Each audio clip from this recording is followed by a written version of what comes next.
Welcome, friends, to another story about family sacrifice and the way life can surprise us.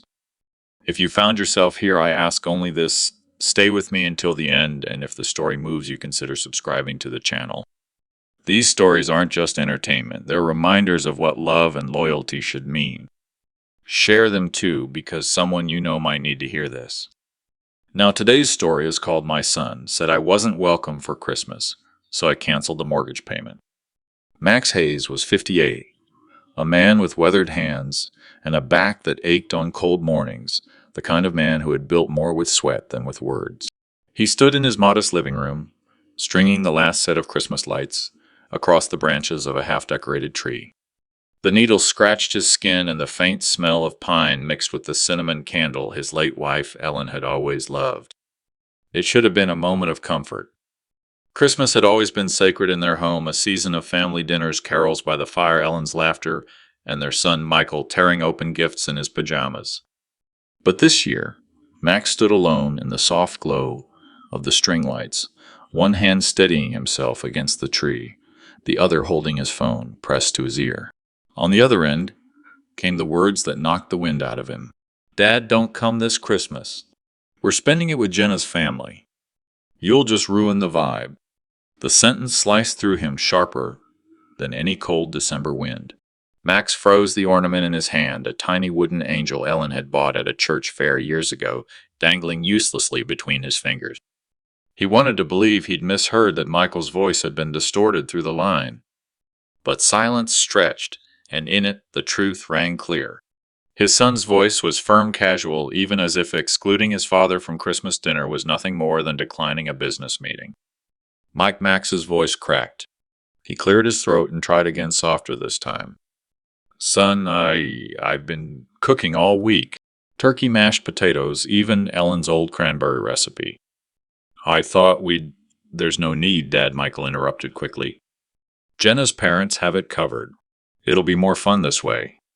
We'll do something after New Year's, all right." And then, before Max could gather a response, the line went dead. He stood there, phone in one hand, angel ornament in the other, the half-decorated tree casting shadows on the wall.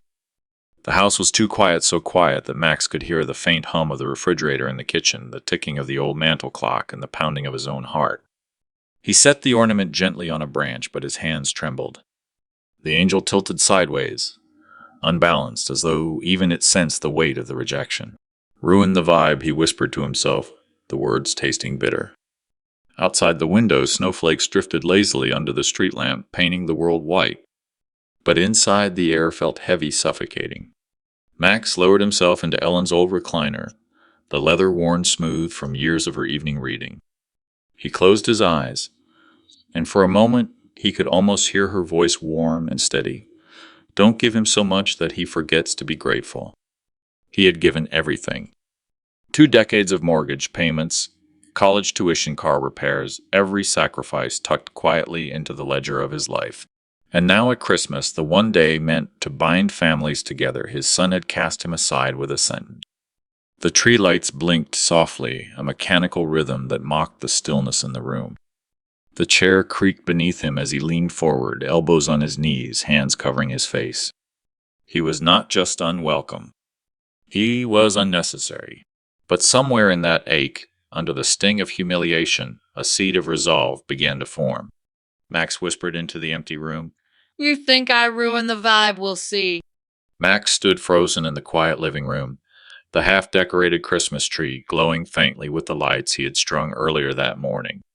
The words still rang in his ears like a cruel echo. "Dad, don't come this Christmas. You'll just ruin the vibe." The garland in his hand slipped, brushing against the floor. He stared at it, unable to move, as though the twinkling bulbs had lost all their purpose. His house smelled faintly of pine and cinnamon. He had lit the candle, Jenna once said, reminded her of the holidays she wished for, but the warmth felt staged, now empty. He sank into the armchair across from the tree, his breath uneven. His fingers trembled as they grazed a cracked ornament one his late wife Ellen had painted with chitin when she was 7. He remembered her tiny hands dabbing paint across the glass globe, leaving smudges that Ellen had insisted made it perfect. Back then, Christmas was laughter and chaos. Ellen would hum along to Bing Crosby while Max burned the first batch of cookies. Their son Daniel would tear through wrapping paper eyes wide at toy trains or footballs. Ellen would roll her eyes, smile at Max, and whisper, "This is what it's all about." Now the only sound was the clock ticking above the mantel, steady as a heartbeat against the silence. Max leaned forward, elbows on his knees, and buried his face in his hands. He felt the sting in his chest, not just hurt, but humiliation. His own son thought he was nothing more than an unwelcome shadow, a nuisance in the glow of Jenna's wealthy family dinners. His mind wandered back to the years he'd spent keeping this house alive for Daniel's sake. He remembered double shifts at the factory, grease on his hands that never quite washed off the smell of steel clinging to his clothes. He had poured every dollar into the mortgage, telling Ellen one day this place will be Daniel's. He'll never have to worry the way we did. 20 years of sacrifice, every payment like a brick laid in Daniel's future. And now on the cusp of another Christmas, he was told not to show up, not to ruin the vibe. The phone sat heavy on the side table. He stared at it, wondering if he should call back, demand an explanation, beg for some kind of reconsideration. But pride kept his fingers still. Pride and something deeper, colder. Outside, snow began to fall soft and soundless. The flakes brushed against the window like tiny ghosts, each one catching the glow of the porch light. Max thought about all the Christmas Eves when Daniel had pressed his face to that same window waiting for Santa, his breath fogging up the glass. His chest tightened. He reached for a small wooden box tucked beneath the couch, his habit whenever the loneliness bit too hard. Inside were the mortgage statements neatly stacked, stamped PAID after 2 decades of struggle. He thumbed through them slowly, the paper worn soft from handling. These weren't just numbers and ink. They were proof of nights spent working overtime instead of tucking his son into bed. Proof of the calluses, the sore muscles, the meals skipped so the mortgage could always be met. His throat tightened as he whispered into the quiet room, "I gave you this house, Danny. Every nail, every brick, it was for you." The words hung in the air, unanswered, absorbed by the hum of the string lights. On the mantel above the fireplace, Ellen's photo seemed to watch him. Her eyes, gentle yet firm, felt like they were asking a question. When is enough enough? Max set the papers back into the box, slid it under the couch again, and leaned back. Something shifted in him, subtle but sharp. If Daniel thought his father was just an embarrassment, then maybe it was time Daniel remembered where his comfort came from. Maybe it was time the sacrifices weren't just quiet and invisible anymore. The snow thickened outside, covering the driveway in white. The tree lights blinked, steadily reflected in Max's tired eyes. Somewhere in the distance, a church bell rang, the sound echoing across the frozen streets, like a reminder that Christmas was meant to bind families together, not tear them apart. But Max knew better now. This Christmas would not be like the others. The knock startled Max out of his thoughts. He had been sitting so long in silence that the sound felt foreign, almost intrusive. For a moment he considered ignoring it. But the knock came again, gentler this time, almost hesitant. When he opened the door, the winter wind slipped in, carrying the faint smell of snow. On the porch stood Mrs. Henderson, his neighbor from across the street, bundled in a wool coat and knit hat. She was holding a tin wrapped with red ribbon. "Evening, Max," she said with a soft smile. "I made some gingerbread. Thought you could use a little sweetness this time of year." Max forced a smile and stepped aside. "You didn't have to do that, Ellen?" His voice caught slightly. He still sometimes slipped and used his wife's name by accident. He cleared his throat. "I mean Clara." "Thank you." Inside, the warmth of the house contrasted with the sting of the cold outside. Mrs. Henderson set the tin on the kitchen counter and glanced toward the half-decorated Christmas tree. "Looks lovely," she said gently, though her eyes lingered on the unfinished garland, the bare branches waiting for ornaments. Planning to have family over, soon the question sliced deeper than she knew. Max turned away, fussing with the tin's ribbon, just to keep his hands busy. "No," he said, voice low. "Not this year." Clara hesitated, sensing more than he'd said. She was a widow, too. Her husband had passed a decade earlier, so she understood the silences that carried heavier weight than words. "You know," she said quietly, "you've always kept that house alive. All these years, even after Ellen gone. It still feels warm because of you." She paused, studying his tired face. Don't let anyone make you feel like you don't belong in your own home. Her words nearly undid him. Max felt his throat tighten, and he swallowed hard. He didn't want pity, not from anyone. But there was kindness in Clara's eyes, and it pierced through the armor he was trying to hold. They don't want me this Christmas, Max admitted finally, his voice cracking. Said I'd ruin the vibe? Clara's face hardened with quiet anger. Danny said that he nodded. Over the phone. Just like that. As if 20 years of sacrifice were nothing more than a nuisance now. Clara shook her head slowly, her lips pressed tight. I watched you, Max. Every morning out there in the snow scraping ice off your truck before sunrise. Every night dragging yourself home with grease still under your nails. You gave everything to that boy. Her words mirrored his own thoughts, but hearing them out loud struck something deeper. He stared at the old oak table in the kitchen, the one he'd bought secondhand refinished with Ellen, and where Daniel had done his homework, his little legs dangling off the chair. Clara reached out, placed a hand lightly on his arm. Don't let their blindness steal your worth. You're not a burden, Max. You're the reason they stand where they do. For the first time that evening, Max let out a shaky breath, something between a laugh and a sigh. Funny thing is, he murmured, they live in this house because of me. Paid the mortgage 20 years, never missed a month. But now I'm the problem. Clara looked at him sharply. You still hold the strings, Max. Don't forget that. Her words lingered long after she left the tin of gingerbread untouched on the counter. He sat again in the armchair staring at the tree. He could almost hear Ellen's voice in the quiet, you built this. Don't let them erase you. Max rose slowly and went to the drawer beneath the couch, pulling out the wooden box again. He laid the mortgage papers across the table, one by one, like cards in a hand of poker. Each page was a receipt of sacrifice. He whispered, they think I'm powerless. Maybe it's time I remind them. The snow fell harder outside, blanketing the street in white. In the distance, children's laughter echoed as they pulled sleds down the hill. But inside, Max's resolve grew firm. His son's words had lit something cold and unyielding in his chest. This Christmas would not end with him sitting alone by a half-decorated tree. This Christmas would be the one they never forgot. Max stared at the mortgage papers spread across his kitchen table, the pages a mosaic of sacrifice. His fingers traced the ink numbers, each one tied to a memory, a day of labor, a night of worry.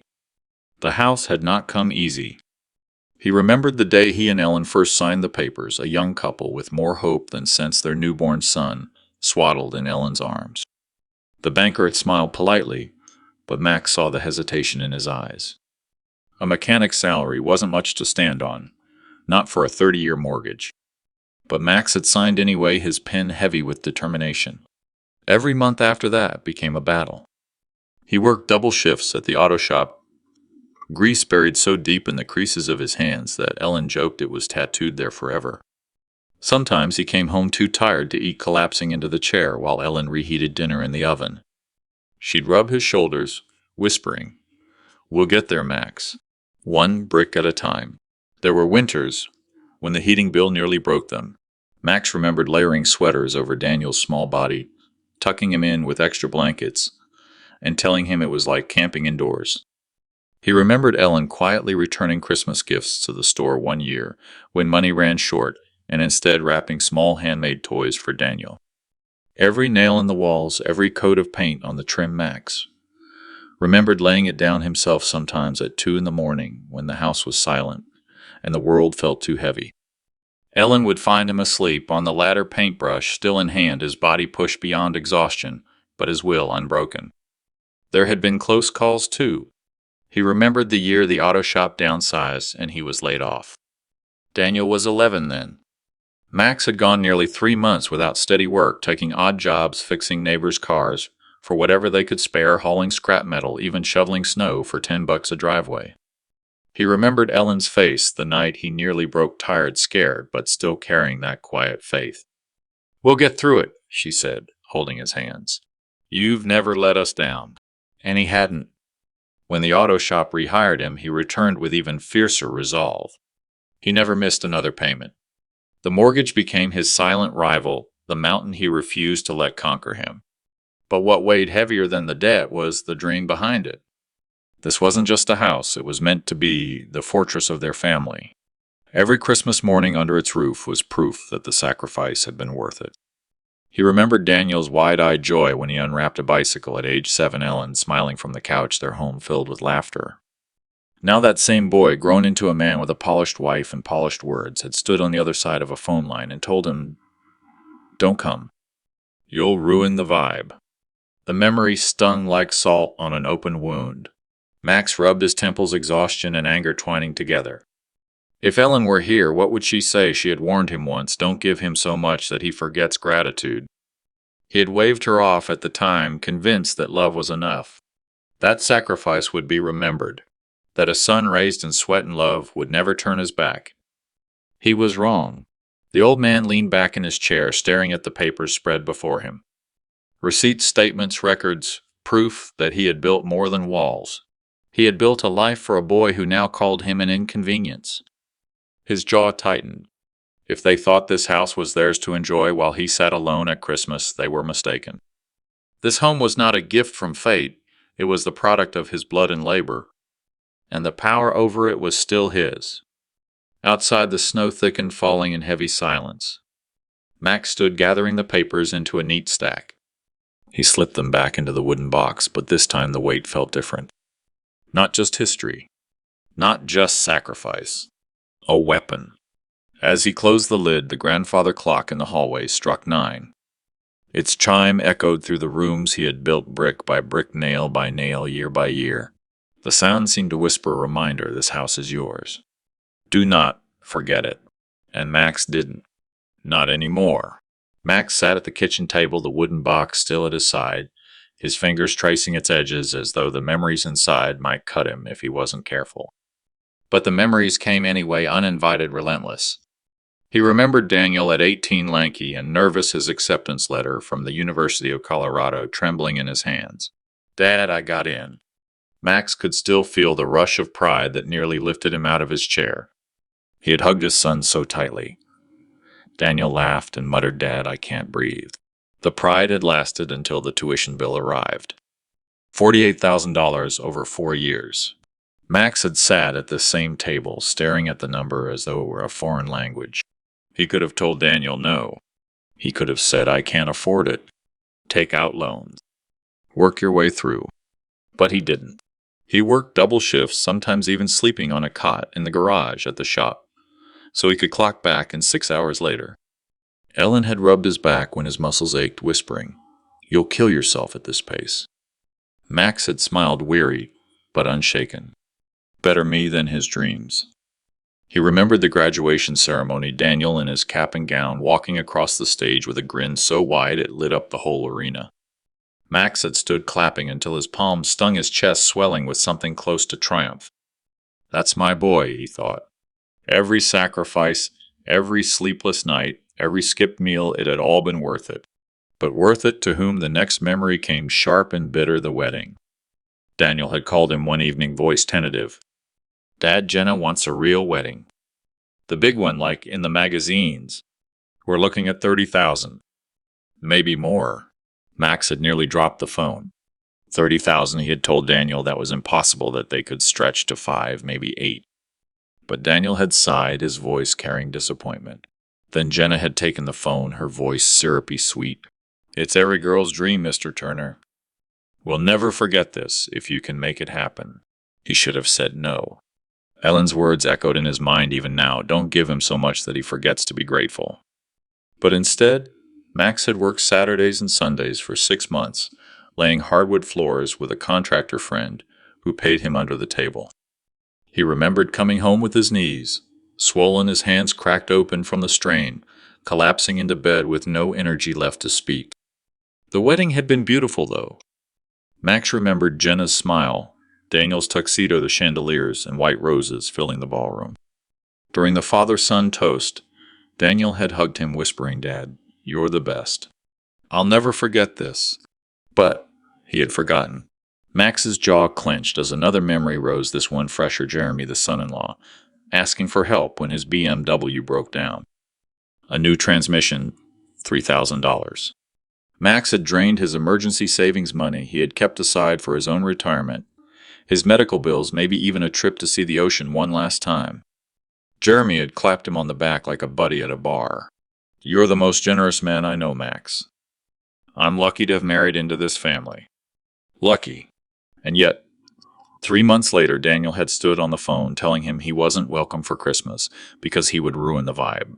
Max's throat tightened. His eyes drifted to Ellen's photo on the mantel. She had warned him. She had seen this coming before he did. He closed the wooden box slowly, like sealing a coffin.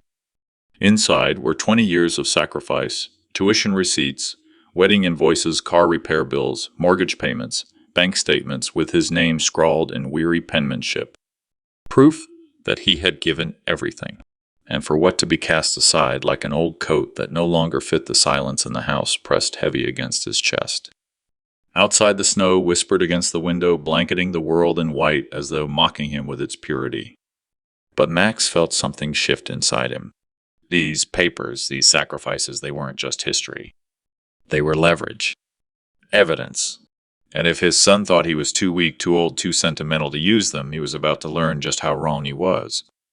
The evening was cold, the kind that seeped into bones, no matter how high Max turned up the thermostat. He had been sitting at the dining table for hours, staring at the congealed remains of his Christmas dinner untouched, except for a single bite of ham. The silence of the house was unbearable. No laughter, no clinking of glasses, no holiday music playing from the old stereo. Just the rhythmic ticking of the clock above the mantel. Then came a knock at the door. Not loud, but persistent. Max hesitated. He hadn't been expecting anyone who would come by anyway. With a weary sigh, he pushed himself up from the chair and shuffled toward the door. When he opened it, he found Mrs. Henderson, his neighbor from 2 houses down, standing with a small foil-covered plate in her gloved hands. She was bundled in her red winter coat, her cheeks pink from the cold. "Merry Christmas, Max," she said gently, her eyes softening as they caught sight of him. "I baked some cookies this afternoon. Thought I'd bring a few by. Can't let you spend the evening without something sweet." Max swallowed hard, suddenly aware of the empty table behind him. "You didn't have to," he murmured, his voice rough. "I wanted to." She stepped inside when he gestured weakly, setting the plate down on the counter. Her eyes scanned the table, the untouched dinner, spread the way every chair sat empty except his. She understood without asking. "They didn't come, did they?" she said softly. Max's throat closed. He tried to clear it, but no words came. Instead, he simply shook his head. Mrs. Henderson sighed, removing her gloves. "You gave that boy everything. I remember the day you were out there in the snow building that porch swing for Ellen. Daniel must have been 10. He sat out there with you, handing you nails like a little apprentice." And now she trailed off, her voice tightening. Max leaned against the counter, his hands trembling slightly. He said I'd ruined the vibe, he admitted, the words tasting bitter on his tongue. Mrs. Henderson looked at him as if she didn't quite believe it. Then, seeing the truth in his eyes, she shook her head in disgust. Shame on him. Shame on both of them. For a moment, neither spoke. The kitchen light glowed warmly, but it did nothing to ease the heaviness between them. Outside, snow began falling again, flakes catching in the glow of the street lamp. She reached across the counter, laying a hand on his. "Don't let them break you, Max. They've forgotten what family means. But you still know. That makes you the stronger one." Her words were meant to comfort, but they stung all the same, because strength was the last thing Max felt. He felt hollow, betrayed, used up and discarded like a coat that no longer fit. When she left carrying the weight of her unspoken pity with her, Max returned to the table. He looked at the cookies she'd left behind, the festive sprinkles shining red and green, then at the stack of receipts and mortgage papers he'd pulled from his drawer earlier. He understood something in that moment.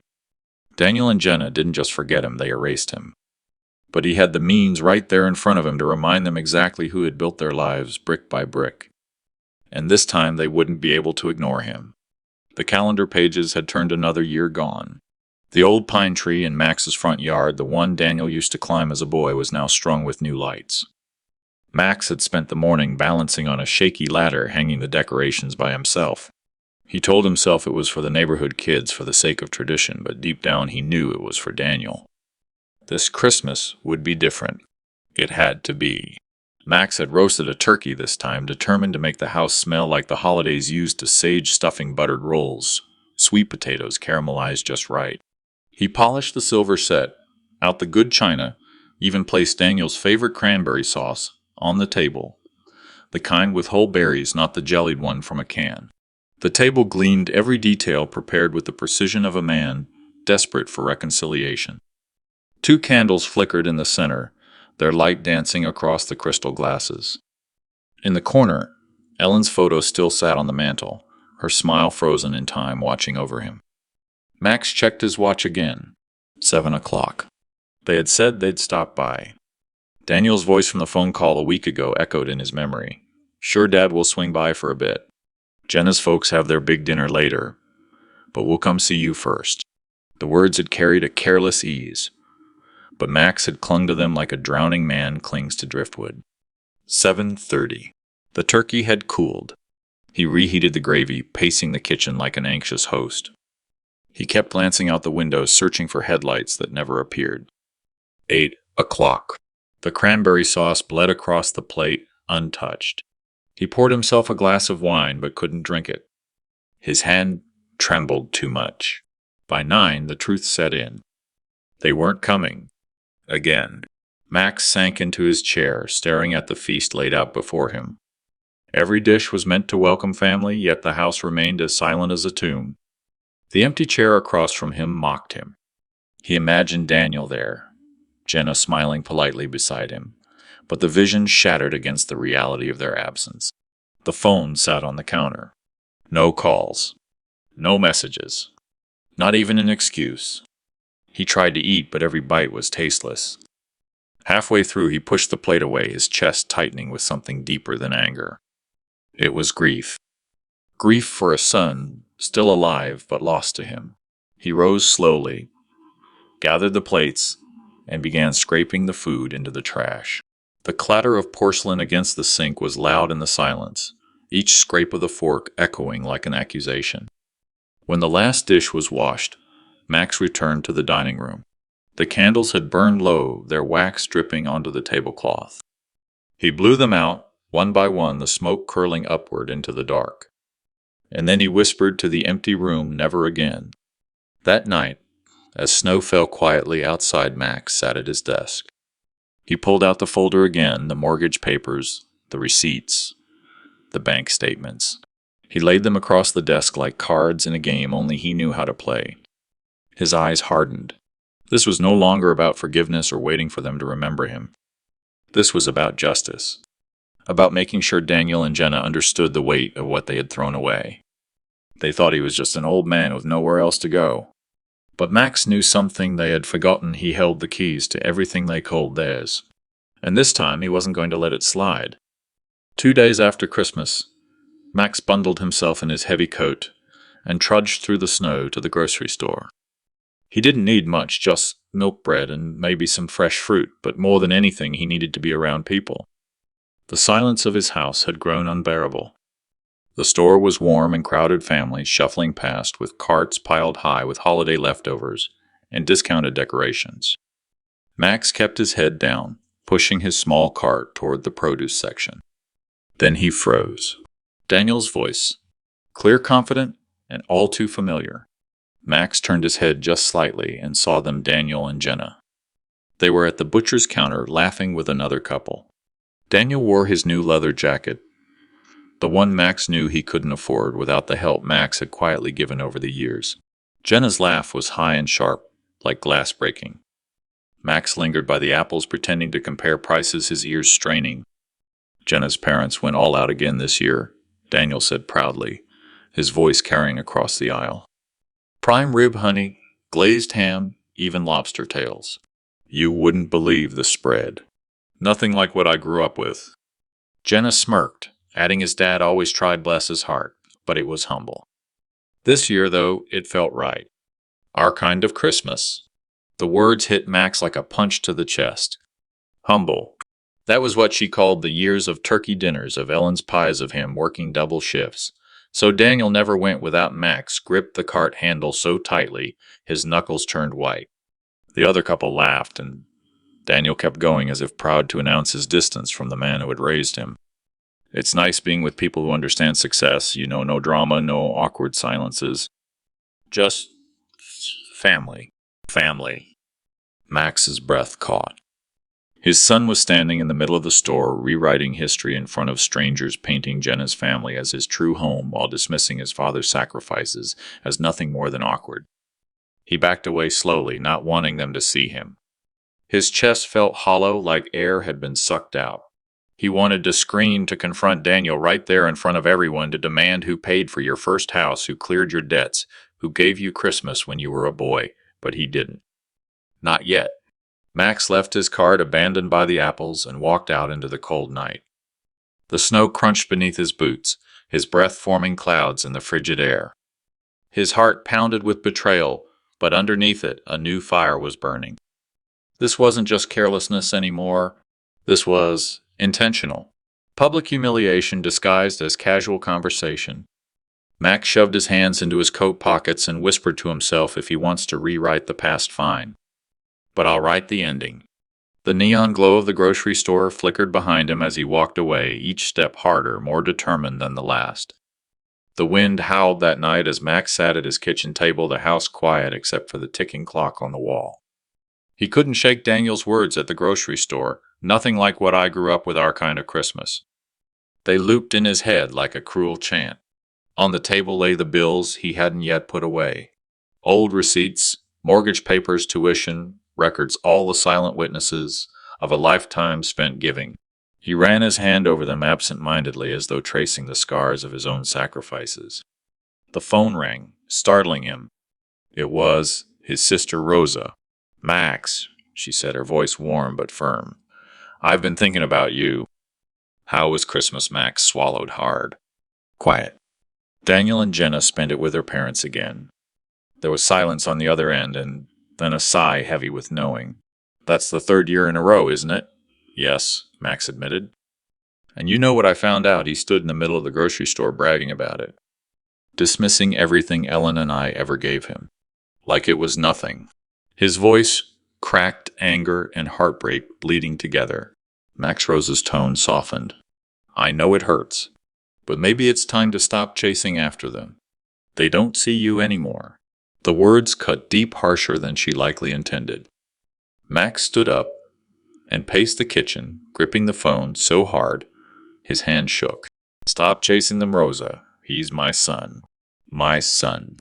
"How do I just turn my back? You already gave him everything," she said gently. The roof over his head, the college education, the wedding he wanted, even when you couldn't afford it. If he can't see that nothing you do now will change him, you'll just keep breaking your own heart. Max pressed his palm to the window pane, staring out at the falling snow. Tiny flakes landed on the glass, melting, instantly gone before he could truly see them, just like the moments of kindness Daniel once showed. "But he's all I have left," Max whispered. "No, he's not," Rosa countered. "You have neighbors who care.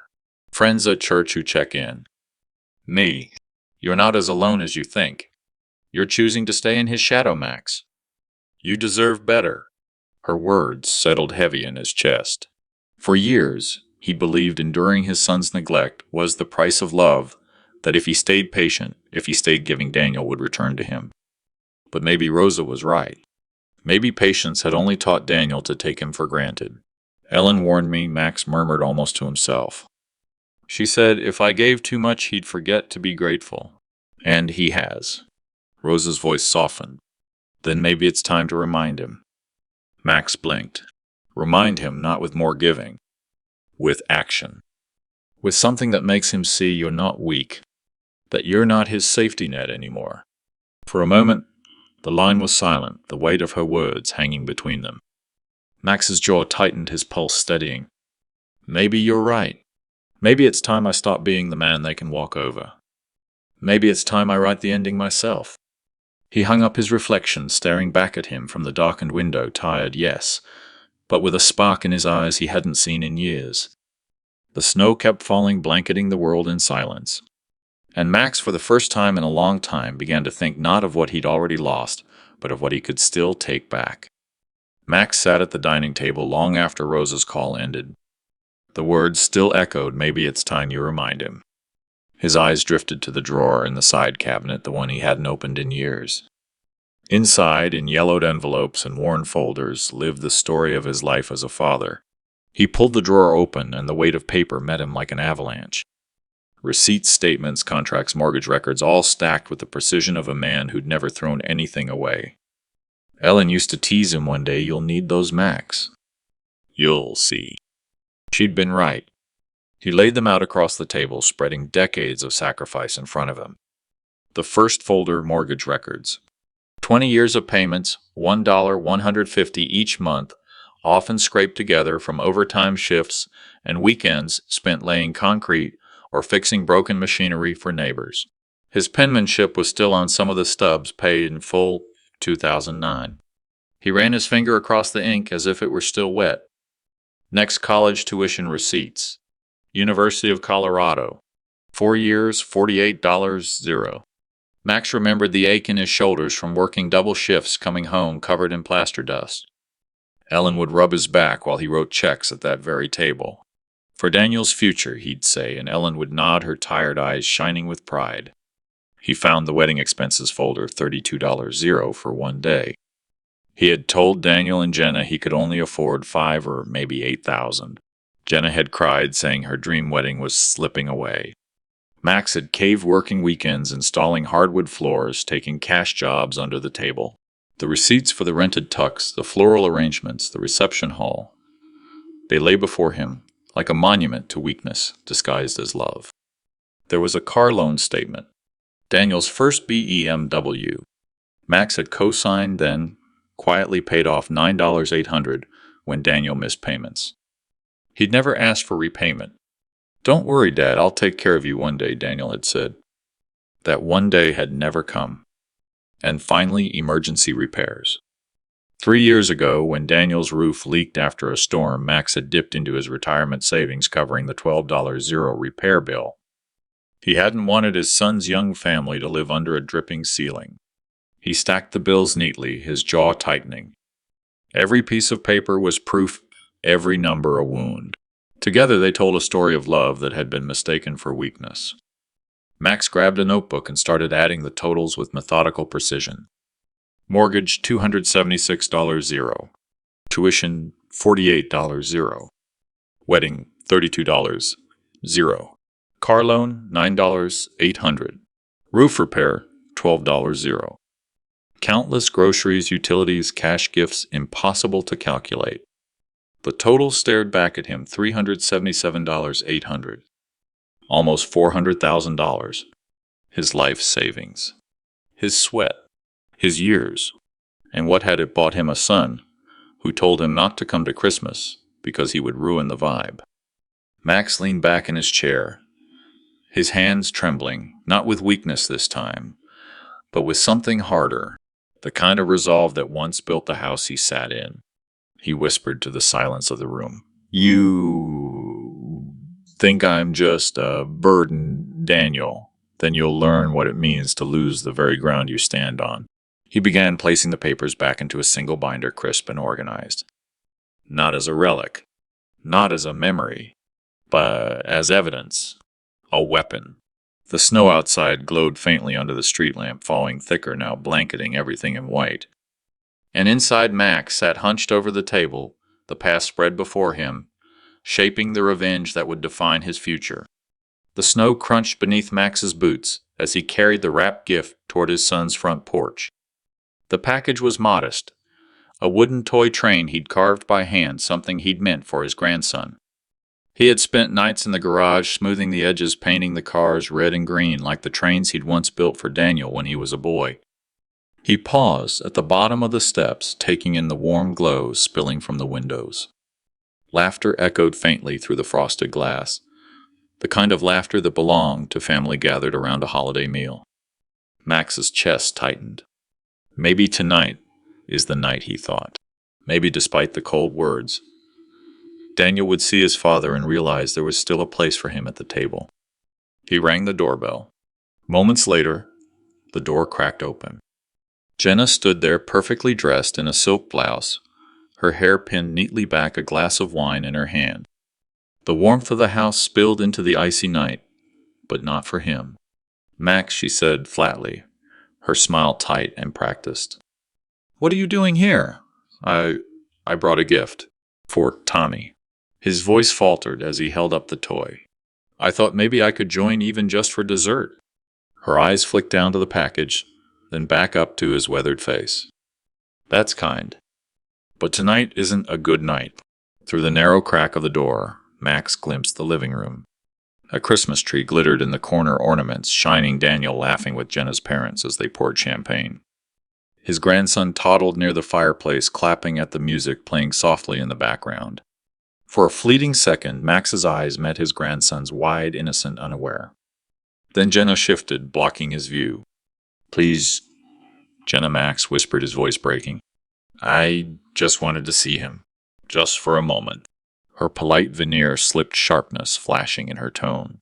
"Max, you need to understand boundaries. This is our home. Our holiday. Daniel told you we're spending Christmas with my family. You showing up uninvited, it makes things awkward." The words cut deeper than the December air. Awkward. As though he were an inconvenience, a disruption to be managed. From inside, Daniel's voice called, "Who's at the door?" Jenna hesitated, then leaned back. "It's nothing, honey. Just a neighbor dropping something off." She stepped outside, closing the door behind her so Daniel wouldn't see. The lock clicked softly. Max's hands went numb around the package. "You should go home," Jenna said quietly, her eyes cold despite the softness in her tone. "This isn't the time. And honestly, Max, maybe it's better if you call before stopping by. You can't just appear whenever you want." She pressed the gift back toward him. "We'll tell Tommy you said hello." Max stared at the toy in his hands, the paint catching a glint of the porch light. His throat tightened. For a long moment he couldn't move. Then he nodded once stiffly. "Merry Christmas," he managed, though his voice barely carried. Jenna gave a quick smile, the kind people reserve for strangers on the street, then slipped back inside. The door closed with a quiet finality. The laughter from within swelled again, muffled by the walls, shutting him out completely. Max stood there on the porch, snowflakes melting against his cheeks, though some were not snow at all. His fists clenched around the toy until the wood creaked. Finally, he turned away, the crunch of his boots on the icy path, the only sound in the empty night. The glow of his son's home faded behind him, replaced by the dark quiet of the street. He whispered to himself, awkward. "That's what I am to them now." But deep in his chest, under the ache, something harder was beginning to form. This rejection was no longer just pain. It was fuel. The bells of St. Mary's tolled in the distance as Max trudged down the snowy street, the wooden toy train still clutched in his hands. His breath rose in small clouds, each exhale heavier than the last. His son's laughter, muffled through the walls of that glowing house, still echoed in his mind. But here, away from the polished windows and laughter that wasn't meant for him, the world was quiet. The church doors stood open, spilling warm golden light onto the icy sidewalk. Max hesitated. It had been years since he'd stepped inside on Christmas Eve, not since Ellen had passed. Back then, they'd sat in the same pew every year, her hand resting on his, her voice rising with the hymns. He had avoided it since, because the silence beside him had been unbearable. But tonight, with nowhere else to go, he crossed the threshold. Inside, the air was rich with the scent of pine wreaths and melted candle wax. The choir's voices floated above the crowd, singing O Holy Night. Max's eyes burned, not from the cold, but from the sudden swell of memory. He slid quietly into a back pew, his rough hands resting on the carved wood, his head bowed. Families filled the church, children bundled in scarves, parents holding hymn books, couples exchanging gentle glances. And yet, instead of feeling out of place, Max felt something ease inside him. Here, nobody looked at him as an awkward burden. Nobody turned him away at the door. Here he was simply a man among others, sitting in the light of candles that flickered against the stained glass windows. As the priest stepped up to speak, Max listened. The man's voice was steady, warm, carrying the kind of authority born not of power but of compassion. Christmas, the priest said, is not about who sits at your table, but about who you choose to open your heart to. Sometimes family is not by blood, but by the bonds of kindness and sacrifice. Max's fingers tightened around the toy train. His mind went back to the porch, Jenna's cold smile, his son's absence. The priest's words pierced him like arrows, not by blood, but by kindness. Mrs. Henderson, his elderly neighbor, spotted him across the pews. She gave him a gentle nod and a smile. A young couple with a baby squeezed closer to make room for him when the pews grew crowded. Even the child reached toward him, giggling, his tiny fingers brushing Max's hand. That simple, unthinking gesture unraveled something inside him. For the first time that night, Max felt warmth that wasn't from the candles. As the choir rose again, voices blending in harmony, Max closed his eyes. The bitterness still burned, yes, but mingled with it was resolve. He whispered softly, almost a prayer, "They think I'm nothing but an old man their way. But I've given more than they'll ever know, and I won't let them take the rest of me. Not anymore." The hymn swelled, the bells chimed midnight, and Max realized he wasn't as alone as his son's house had made him feel. There were others who saw him, others who would stand by him. When the service ended, he lingered near the nativity scene, watching the flickering candles light the faces of those who passed. The wooden toy train was still in his hand. For a moment, he considered leaving it at the church, a gift for some child who had nothing. But then he slipped it back into his coat pocket. "Not yet," he murmured. "This isn't finished." As he stepped back into the cold night, the bells rang again, echoing across the quiet city. This Christmas would not be like the others. It had begun with rejection, but it would not end with silence. Something inside him had shifted, hardening into resolve. Max was no longer just a father left outside. He was a man preparing for justice. The house was silent when Max returned from the church, the snow crunching under his boots as he stepped inside. He closed the door and leaned against it, the toy train still in his pocket. The hymns from the service lingered faintly in his ears, but they clashed against the heavy silence of his own four walls. He turned on the lamp in the living room, its warm glow falling on framed photographs, his son as a boy clutching a baseball glove, Ellen holding their newborn with a tired but radiant smile, Christmas mornings filled with wrapping paper and laughter. He sat down heavily, staring at them until the edges blurred. Something snapped inside him. He rose and walked with deliberate steps to the oak cabinet by the hallway. Inside, a thick folder of papers had been gathering dust for years. Receipts, mortgage records, canceled checks, tuition statements, even old loan agreements. Max pulled the folder out, dropped it on the dining table, and opened it like a war chest. The first paper he lifted was a mortgage bill from 2003. He remembered those nights when he had worked double shifts. His hands blistered from laying bricks, only to come home and collapse into bed beside Ellen, too tired even to eat. He had paid every installment with sweat and sacrifice. The next was a tuition receipt, $14 for one semester of his son's college. He could almost hear Ellen's voice, soft but firm. "Don't give him so much that he forgets to be grateful." He had ignored her warning, then blinded by pride in his boy's achievements. One by one, he spread the papers across the table. Hospital bills he'd covered when his son broke his leg in high school. The loan he co-signed for his son's first car. The $10 he withdrew from savings to cover the down payment on the very house his son now lived in with Jenna.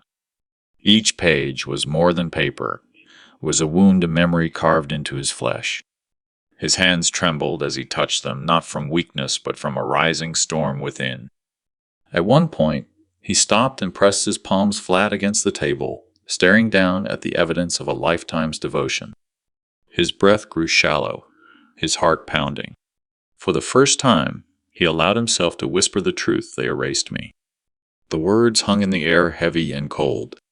He looked at the stack again, not as a pile of burdens, but as proof, undeniable proof of what he had given. Proof of every sacrifice his son had conveniently forgotten. Proof that he was no burden, but the very foundation upon which his son's life had been built. Max gathered the papers back into the folder, but this time he held them differently, with purpose, not despair. He tucked them under his arm, walked to the fireplace, and stood staring into the flames. For a fleeting second, he considered tossing it all and letting the fire consume the years of sacrifice, erasing every trace. But then his jaw clenched. No. Burning these papers would mean burying the truth. And the truth needed to be seen. Not whispered. Not hidden. But seen. He turned away from the fire, clutching the folder tightly. His reflection caught in the darkened window, an old man, tired, weathered, but not broken. Behind the wrinkles and gray hair, he saw something else resolve. The decision crystallized in his chest, sharp and solid. He would not die quietly. He would not be shoved aside like an embarrassment. This Christmas, his son and daughter-in-law would learn what it meant to erase a man who had built their entire world. And they would learn it not in whispers, not in private, but before the eyes of everyone they sought to impress. Max sat back at the table, spreading out the documents once more, this time arranging them carefully, almost ceremonially. Each one would be a weapon. Each one a piece of testimony. The folder no longer felt heavy in his hands. It felt like justice waiting to be delivered. And for the first time in many years, Max smiled, not with joy, but with certainty. The house was still, but inside Max's mind there was a steady drumbeat. Not of sadness anymore, of purpose. The kind of purpose he hadn't felt since the days Ellen was alive and they were building a future together. He cleared the dining table, wiping away the crumbs of the lonely dinner he'd left untouched. The polished wood gleamed faintly under the lamp. He placed the heavy folder of documents in the center, opened it, and began to sort. Page after page slid across the table, the sound sharp in the silence. Mortgage statements, college tuition, invoices, receipts from the hospital car repairs, even the wedding he had stretched himself thin to pay for. Each paper carried a story, a sacrifice, a night of back-breaking work. Max fetched an old leather binder from the bookshelf, one Ellen had once used to store recipes. He brushed the dust off the cover with a trembling hand, whispering, "You won't be recipes anymore. You'll be the truth." One by one, he slipped the papers into clear plastic sleeves. His movements were slow, deliberate, reverent, as though each receipt was a holy relic. His eyes scanned the numbers, and he could feel the weight of the years pressing down on him. $7.200 for his son's braces. $14.00 for 1 semester of college. $3.00 for Jenna's medical bills when she first joined the family.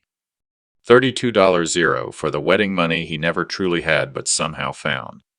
Each figure landed in his chest like a hammer blow. He paused, rubbing his temples. His reflection in the darkened window stared back at him, an old man alone with his paperwork. But the image sharpened when he looked down at the binder, filling page by page. It wasn't the reflection of a burden. It was the reflection of a man building a case. His fingers brushed against a photo that had slipped between the papers. A snapshot of his son, in a baseball uniform, grinning ear to ear, holding up a trophy. Max had paid for the cleats, the travel, the endless hotel rooms. His throat tightened, but instead of tucking the photo away, he slid it into the binder too. Evidence not just of bills, but of memories. By midnight, the binder was half full. The documents stood upright like soldiers in formation. The neat rows of receipts, invoices, and photographs no longer looked like scattered relics of the past, they looked like ammunition. Max sat back, rubbing his sore hands. His heart was heavy, but it was steady. He could see the plan now. This binder would not stay hidden. It would not sit in a drawer where only he knew its worth. It would be brought out into the open under the lights before witnesses. The betrayal had been whispered behind his back. The revenge would be shouted in their faces.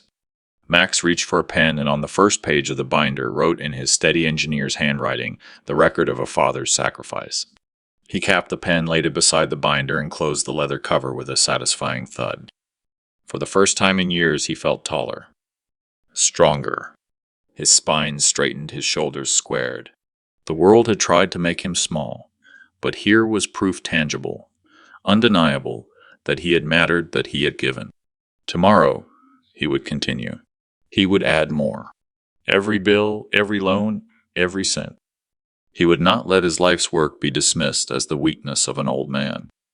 Max turned off the lamp, leaving the binder gleaming faintly in the moonlight that streamed through the window. He whispered into the quiet house to Ellen's memory, and to himself this time they will remember. The binder sat on the table like a beating heart, its leather cover gleaming faintly in the lamplight. Max stared at it for a long time, fingers tracing the words he had written, the record of a father's sacrifice. For years he had been erased, dismissed, made to feel like dead weight. But now, with every page of receipts and memories, he had built not just proof, but power. And power demanded a stage. Max rose from his chair and walked toward the mantel where Ellen's photograph rested. Her eyes, forever frozen in warmth, seemed to ask the question he was already turning over in his mind. Where would this truth be told? He poured himself a glass of water, his hand steady. Christmas was only 2 weeks away. His son and Jenna would spend it with her family again, laughing, feasting, and forgetting the man who had carried them for decades. But this year, Max would not sit alone at a cold table. He would host a Christmas dinner of his own. Not for them. For everyone else who had ever seen his worth. He began making a list. Rosa, his sister, who had begged him to stop chasing after a son who no longer cared. Mrs. Henderson, the neighbor who had knocked on his door with pies when she saw his loneliness.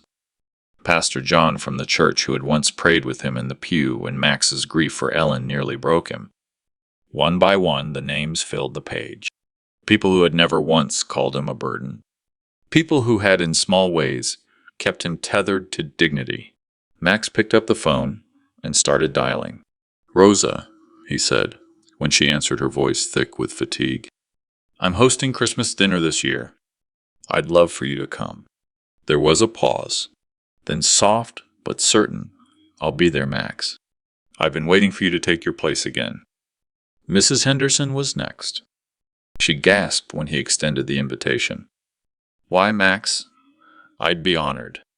I was worried you'd spend another Christmas alone." Pastor John's voice carried warmth. "We'd be blessed to join you. And Max, thank you for asking. It's good to see you opening your doors again." As the calls went on, something remarkable happened. For every yes, for every grateful voice, Max felt his chest grow lighter. He was not invisible. He was not erased. He was building something not with bricks and wood this time, but with people who respected him, who would stand as witnesses when the time came. When he hung up the last call, he sat back and allowed himself to imagine the scene. The dining room filled with laughter plates, clinking candles flickering. The warmth of fellowship replacing the icy silence that had haunted his Christmas nights for years. And then at the end of the night, when the moment was right, he would open the binder. He would read aloud the truth, the bills, the sacrifices, the debts of gratitude that had been ignored. His audience would not just be friends and neighbors. It would be the community, the same community that had watched his son and daughter-in-law flaunt their wealth while forgetting the man who built it all. It would be public. It would be undeniable. The invitation was not merely for dinner. It was for judgment. Max rose, walked to the window, and looked out at the street, quiet under a blanket of frost. For the first time in years, Christmas was not something to dread. It was something to prepare for. He smiled faintly, a weary but determined curve of his lips. This year, he whispered to Ellen's photograph, "They won't just eat. They'll learn." Snow had begun to fall just as the first guests arrived. The flakes caught the glow of the street lamps twinkling like stars as Rosa's car pulled into the driveway. Max opened the door, and warmth, real warmth, not just the heat from the fireplace, spilled into the house. Max, Rosa called her arms already outstretched. She hugged him tight, smelling faintly of cinnamon and pine. Behind her came her husband and 2 grown children, their laughter filling the entryway. For a moment, Max thought this is how it should have always been. Soon after, Mrs. Henderson arrived with her famous pumpkin pie, scolding Max for overexerting himself, though she was clearly delighted by the invitation. Then came Pastor John carrying a small poinsettia. A few neighbors followed, some with casseroles, others with bottles of wine. Within an hour, the house that had been silent for so long buzzed with life.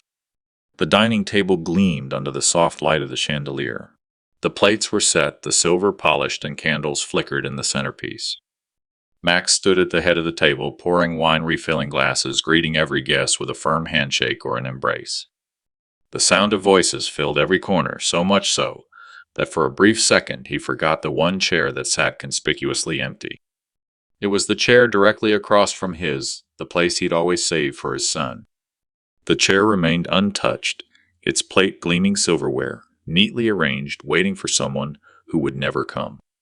Rosa noticed it first. She glanced at her brother, then at the chair, her eyes soft with sympathy. "Max," she whispered, but he shook his head. "Leave it," he said quietly. "It belongs there tonight." The conversation swirled around the table, Mrs. Henderson reminiscing about her late husband, Pastor John, telling a funny story from last Sunday's service, Rosa's children bantering about politics and college.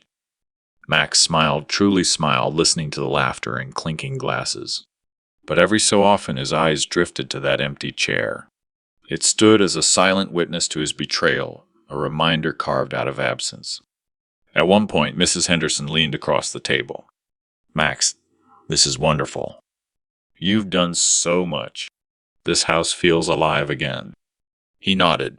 It's what Ellen would have wanted. But in his chest, beneath the warmth of the company, there was a thrum of something sharper resolve. The chair wasn't just a reminder of who wasn't there. It was the stage prop for the act yet to come. When he finally revealed the binder, when he laid bare the sacrifices and the betrayal, everyone gathered would understand why that chair was empty. And that knowledge would echo far beyond these walls. As dessert was served, Rosa's son lifted his glass. To Uncle Max, who finally brought Christmas back to this house.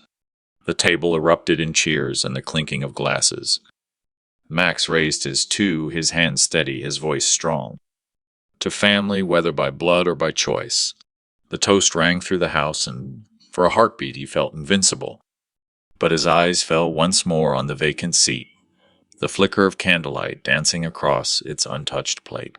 And he thought, this chair tells the truth better than any words could. It says who they are. And soon everyone will know. The chatter dimmed as Max rose from his chair. He didn't need to raise his voice. The scrape of wood against the floor was enough to quiet the room. Every eye turned toward him. He stood tall, though his shoulders bore the weight of decades, and in his hands was the binder thick, worn the leather frayed at the edges. For a moment, he said nothing. He simply rested his palm on the cover, eyes sweeping over the faces gathered Rosa and her family, Mrs. Henderson, Pastor John, the neighbors who had filled his empty house with warmth. His gaze lingered on the empty chair. Then he drew a slow breath. "I've kept this binder for over 20 years, he began, voice low but steady. "Every dollar I spent, every sacrifice I made for my son, every piece of proof of what it cost me to raise him. Tonight you'll hear the truth. Not for revenge alone, but so no one can ever call me a burden again." He opened to the first page receipts, yellowed with time. "This $48 zero for college tuition. I worked nights pouring concrete, coming home with dust in my lungs and blisters on my hands just so he could sit in a classroom and dream of a future bigger than mine." His fingers trembled slightly as he flipped the page. "This $32 zero for his wedding. Ellen and I wanted to give him what we never had. I worked weekends scraping floors until my back gave out so he could have a day worth remembering."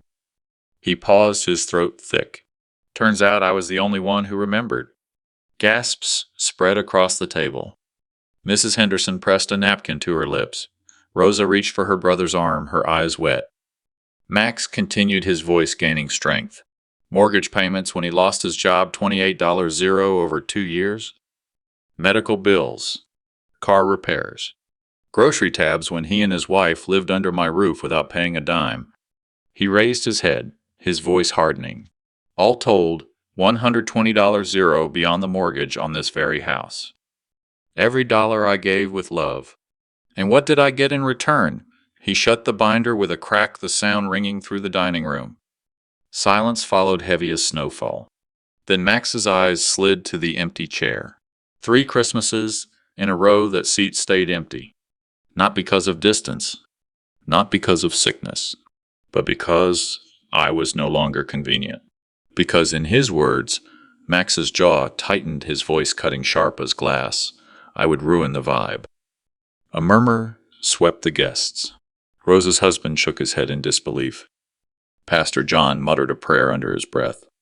Max straightened, squaring his shoulders. "I gave him everything, and he erased me. Tonight, I erase him. This binder is not my burden anymore." It's my freedom. He held it high for a moment, then lowered it to the table with a finality that shook the glasses. Let everyone know Max Parker is no man's ATM, no man's shame, and certainly no man's burden. For a heartbeat, no one spoke. Then Rose's son pushed back his chair, stood, and began to clap. One by one, others followed the applause, growing, filling the house with a sound Max hadn't heard in years. Respect. But even as the room applauded, Max's eyes lingered on the empty chair. The real audience wasn't here tonight. The real audience would be the ones who arrived too late, expecting warmth and inheritance and finding only truth. The applause slowly faded, replaced by a heavy, reverent silence. Max stood still for a long moment, his hands resting on the binder that had carried the weight of his life's sacrifices. The fire in the hearth crackled softly, its glow flickering across the faces gathered around him. With steady movements, Max lifted the binder again. His voice when it came was quieter, but it carried through the room like a solemn hymn. For years, he said, these pages chained me. They reminded me of debts that were never repaid, of love that was taken for granted. Tonight, I break those chains. He crossed to the fireplace. The flames licked hungrily at the logs, sparks rising up the chimney. The guests leaned forward, their breaths held. Rose's hand covered her mouth. Pastor John folded his hands as if in prayer. Max opened the binder one last time, his eyes scanning the worn receipts. The ink faded, but the sacrifices still sharp as yesterday. Here's the tuition that bought him a degree, the wedding that gave him his dream, the mortgage payments that kept a roof over his head when he couldn't. All gone now. Because I'm done paying for a love that doesn't exist. He tore out the first handful of papers and dropped them into the flames. The fire hissed, swallowed them whole. Then another handful. The ink curled black, the pages turning to ash within seconds. The room was so silent that the crackle of burning paper sounded like thunder. Max's voice rose, each word trembling with the power of release. These are not my burdens anymore. Foosh, another sheaf went up in flames. These are not my regrets anymore. The last pages caught fire, glowing, disintegrating. The binder, emptied now, looked pitiful in his hands, no longer a ledger of sacrifice, but just a husk. He tossed it in whole, and the leather cover shriveled, curling in the blaze. The flames roared high for a moment, filling the room with a glow so fierce it seemed almost holy. Shadows danced across the walls, across the faces of the neighbors, who watched with tears in their eyes. Rosa whispered, "You're free now, Max." He turned back toward them, his eyes wet but burning with resolve. "Yes. Tonight, I bury the father they thought they could control, and tomorrow they'll face the man they never expected." The crowd erupted, not polite claps this time, but a standing ovation. Neighbors cheered. Mrs. Henderson called out, "That's dignity." Max. Pastor John's voice carried, "The truth sets you free." And as Max stood in the glow of the fireplace, no longer burdened, the heat on his face felt like the warmth of Ellen's hand on his shoulder, telling him he had done the right thing. For the first time in decades, he did not feel small. He did not feel erased. He felt whole. The room seemed to vibrate with the sound of clapping hands and shouts of encouragement. For a moment, Max just stood there, bathed in the glow of the fire and the voices of people who finally saw him. He wasn't invisible. He wasn't a burden. He was a man reclaiming his dignity. Mrs. Henderson stepped forward first, her frail hands clapping so hard her palms must have stung. "Max," she said, her voice trembling, "I've lived on this street 30 years, and I've never seen something so brave. You gave everything, and tonight you gave it back to yourself." The others followed. A retired couple from across the street embraced him. Rosa squeezed his arm and whispered, "Now, they'll know Max. Everyone will know." The guests began pulling out their phones, not to scroll or distract themselves, but to record, to capture the moment. Some wanted to share it with family. Others wanted proof receipts of a father's sacrifices and a son's betrayal. By the next morning, Max's quiet living room would be on dozens of Facebook feeds and local group chats.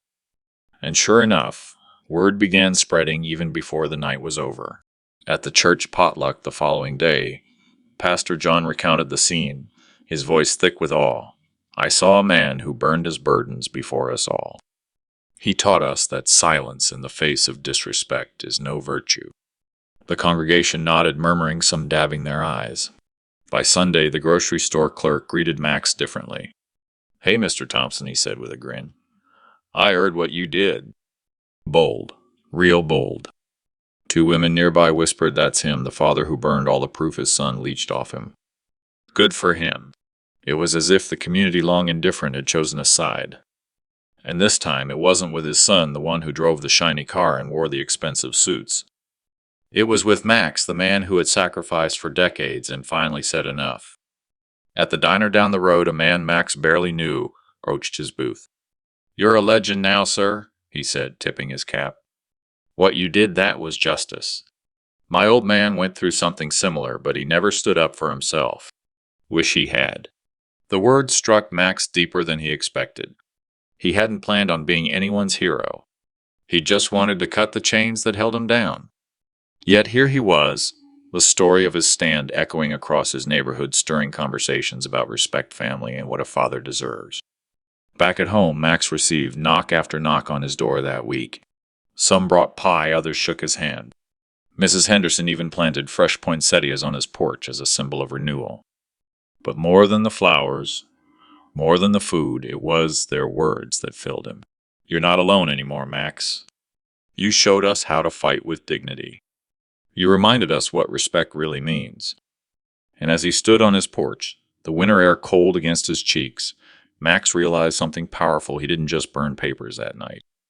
He burned the shame that had shadowed him for years. His revenge had turned into something bigger.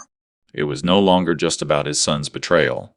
It was about teaching everyone, neighbors, friends, strangers, that fathers weren't disposable, that love wasn't a transaction, and that silence could be broken. For the first time in years, Max lifted his chin high. He wasn't just the forgotten man at the edge of Christmas anymore. He was the man who had lit a fire, and the whole neighborhood could feel its warmth. By Monday morning, the story had taken on a life of its own. It began small, just whispers on the block, neighbors retelling the dramatic scene of Christmas night. But like all tales born out of raw truth and a spark of spectacle, it spread faster than Max could have imagined. At the grocery store, two clerks traded the story while bagging apples. "You hear about Mr. Thompson?" one asked. "The one who burned a stack of papers at his Christmas dinner. Not just any papers. Proof he'd been paying his son's bills for years, while the kid treated him like dirt. Then he torched it all right in front of everyone. By the time the mailman came around, even he had a smirk. Heard you lit up more than a fireplace this Christmas, Max," he said with a chuckle, handing over the envelopes. "Wish I'd been there to see their faces." Max just smiled quietly, though inside he felt a strange mix of embarrassment and pride. He hadn't planned to become the neighborhood's folk hero, but something in him relished at the reversal of years spent being invisible, belittled, dismissed. By Wednesday, the story made it into a local Facebook group. "Father burns proof of paying son's mortgage, says he's done being used." The post exploded with comments. Good for him. Parents aren't atoms. Finally, someone stood up to entitled kids. Respect. My dad went through the same thing but never had the courage. The thread had hundreds of likes, dozens of shares. Max's name wasn't in it yet, but people in town knew. They always did. On Friday, it reached further still. At his son's workplace, two co-workers exchanged knowing looks. "Isn't that your boss's family they're talking about on community news?" "Yeah, the guy with the fancy SUV. Guess Daddy isn't footing the bills anymore." Laughter followed, the cruel kind that made reputations crumble. And then the small local paper picked it up. "Christmas fire, local man burns financial records," in bold act of defiance. The article was careful not to name names, but the details were clear enough. Anyone who knew Max's son could piece it together. By Sunday, Max's phone buzzed nonstop. Not from his son, he'd gone silent, but from old friends, distant relatives, even strangers who had somehow gotten his number. One former co-worker left a voicemail. "Max, you've always been the strongest guy I know. What you did, it wasn't just for you. It was for all of us who've been taken for granted. Proud of you, brother." At church, Pastor John used Max's story in his sermon, not naming names, but drawing on the lesson. Sometimes the bravest act is not giving more, but saying enough. Sometimes justice looks like fire consuming what once chained us. The congregation murmured in agreement. Some even clapped. Max sat there in the pew shoulders, squared no longer the invisible widower in the corner. Meanwhile, his son was unraveling. At the gas station, a man slapped him on the back and sneered, "So her daddy pulled the rug out from under you. You'll be paying your own mortgage now." The humiliation was public, relentless, and exactly what Max had intended. He hadn't raised his voice. He hadn't lashed out. He'd simply revealed the truth and let the world do the rest. That night, Max sat by his fire, no longer haunted by the empty chair at Christmas. Instead, he listened to the crackle of the flames, the sound of freedom, and the quiet satisfaction that justice, sweet, undeniable justice, was spreading far beyond his four walls. For once, his story wasn't just his burden. It was everyone's reminder: respect your father or risk being burned by the truth. The knock came late at night, 3 days after Christmas. Max was sitting in his recliner, the same chair where so many of his memories began and ended, when the pounding rattled his front door. He didn't need to check the window, he already knew who it was. His son's voice came muffled through the cold. "Dad, open up, Max." Let him knock for a while, listening to the desperation in each thud. Finally he rose and unlatched the door. There stood his son David with Jenna by his side. Their faces were pale, their coats unbuttoned as if they'd run through the snow. "Dad, what did you do?" David's voice was trembling, not with anger at first, but with fear.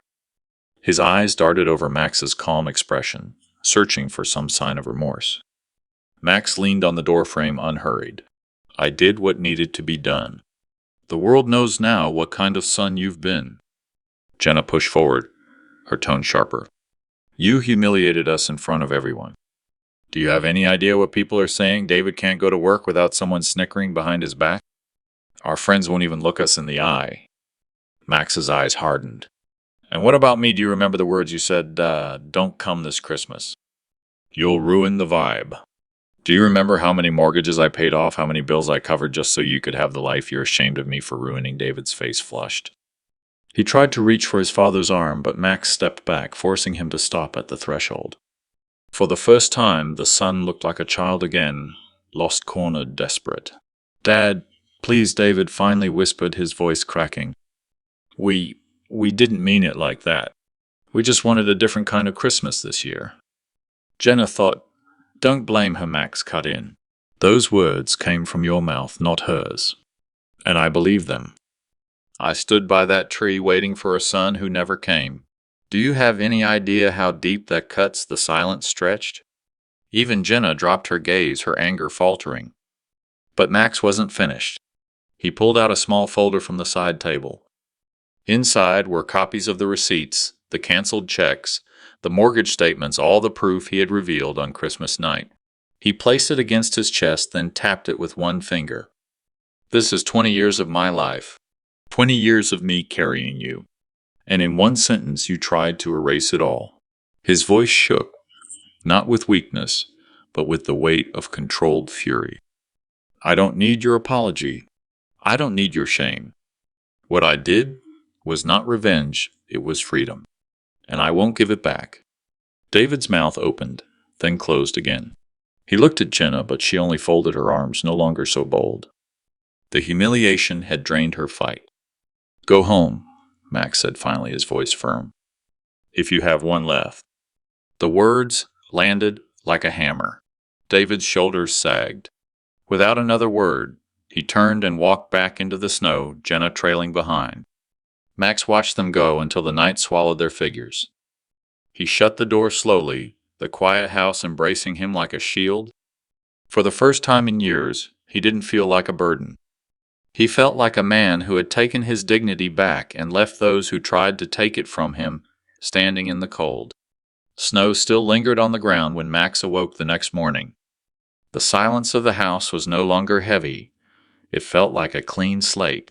For the first time in years, he brewed his coffee without expecting anyone to join him, and it didn't sting. Instead, he looked out at the street, where the neighbor children were dragging sleds down the hill, their laughter echoing. That afternoon, Mrs. Henderson knocked on his door. She carried a casserole dish, still steaming her wrinkled face, warm with kindness. "We thought you shouldn't spend Christmas week alone," she said, stepping inside without waiting for permission. Behind her came Rosa, his sister, with her arms full of cookies, and two of the young men from the church choir lugging in bags of food and bottles of cider. Within an hour, Max's living room was alive with chatter, warmth, and the smell of fresh bread. "Max, you've always been there for us," Rosa said, patting his hand. "Now it's time we're here for you." As the evening unfolded, the house that had felt so empty rang with the sounds of genuine laughter. The neighbors toasted to him not because of what he had given them, but because of the man he was: steady, kind, and resilient. Someone even lifted a glass and declared, "You showed them what real dignity looks like, Max. You reminded us all of the value of self-respect." Max sat back in his recliner, the very spot where he once nursed his loneliness. Now it felt transformed. He looked around at the faces gathered, people bound not by blood but by loyalty and care. And then, just as the choir boys began humming a carol, the doorbell rang again. This time it wasn't David or Jenna.